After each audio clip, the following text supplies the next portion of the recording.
Pada hari ini, JDT akan turun bermain menentang pasukan Bangkok United pada perlawanan Piala AFF antara klub. JDT Selasa menang besar ke atas pasukan Lion City Silos pada perlawanan pertama.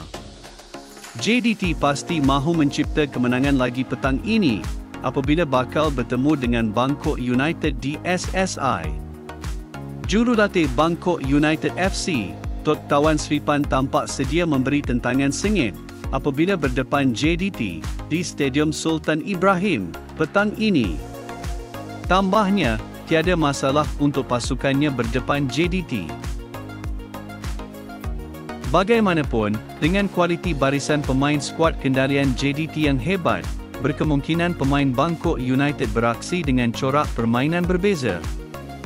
Ini apa kata jurulatih Bangkok United, apapun, kami berdepan jadual yang padat selepas aksi ACL 2.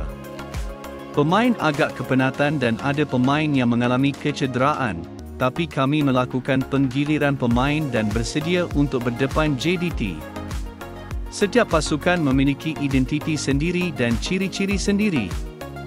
Anda tak boleh samakan kami dengan DT. Mereka adalah pasukan hebat di rantau Asia Tenggara, dan kami tidak akan terikut-ikut gaya permainan mereka. Sebaliknya mengamalkan corak permainan kami sendiri, kata jurulatih Bangkok United. Jurulatih JDT, Hisco Munoz tidak menolak, pertembungan menentang Bangkok United FC tetap sukar. Kelab dari Thailand dibarisi pemain berkualiti, yang mampu memberi saingan hebat kepada JDT. Tugas utama barisan pemain JDT, mereka harus mengekalkan momentum permainan dan tidak melakukan kesilapan mudah.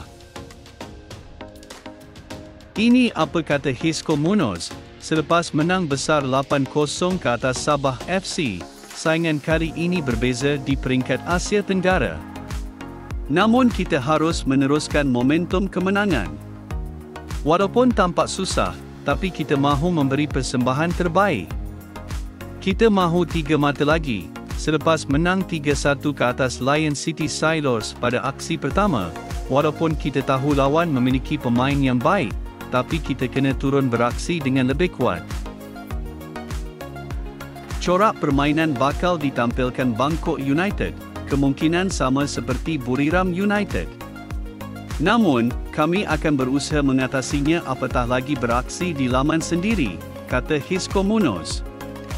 Bagi yang mahu menonton perlawanan JDT lawan Bangkok United, anda boleh menonton perlawanan ini di saluran Astro Arena 803.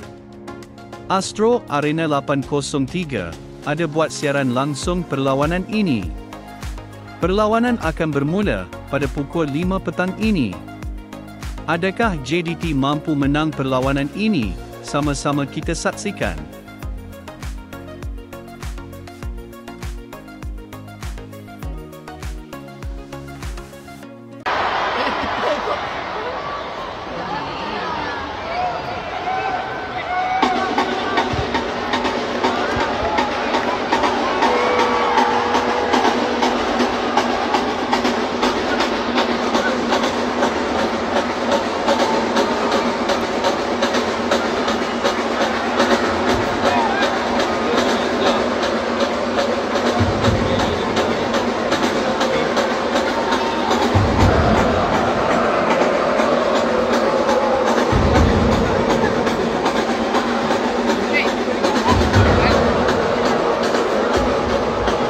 Verus ganas.